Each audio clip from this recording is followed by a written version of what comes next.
Let me begin this segment by stating that those of us who live in Europe live in an urban planning exception and not an urban planning norm.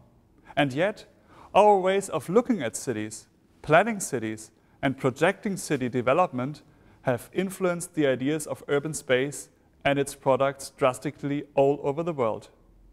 Probably the most successful export article of an imperialistic colonialism.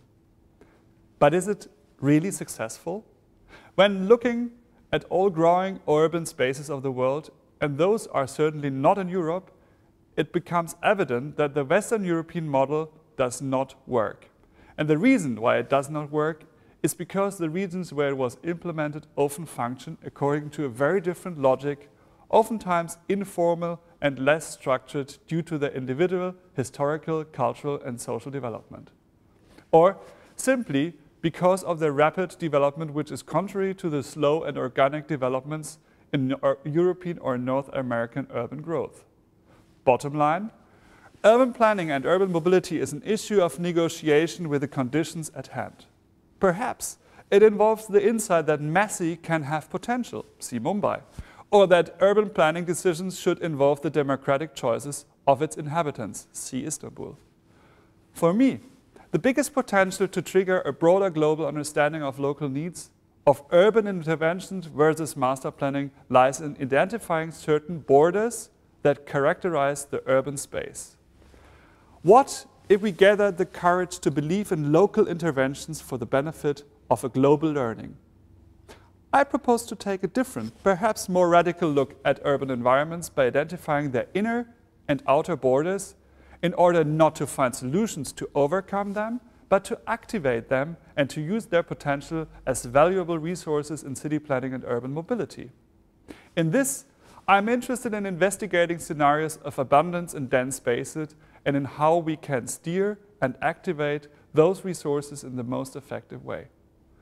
The concept would be along the lines of proactive urbanism, in which representatives of border regions and zones play a great and perhaps even performative role. I'm thinking of volunteers, local activists, artists, and so on. The proactive urban environment is an environment that is constantly reinventing and proving itself, informally to better the quality of life, thus using the potential of differentiating borders in order to find new solutions.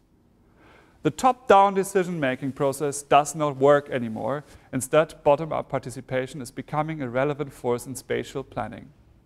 Within this new approach, architects are faced with the task to render space as a tangible, purposeful, participatory, and democratic experience.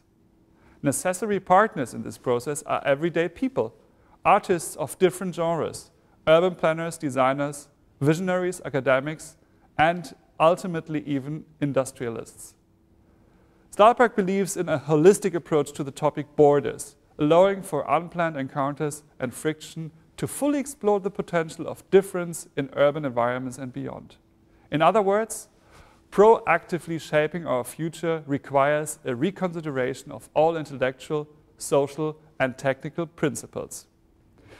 In this context, the complex and sometimes chaotic urban structure of the metropolis constitutes a laboratory for the advancements of a critical examination of architecture, social cultural developments, economics, and ecological issues. Breaking down the complexity of urban structure is a way to make the city and its forces more comprehensible. My advice to you would therefore be, always take a step back from your own perspective and stay curious about the other.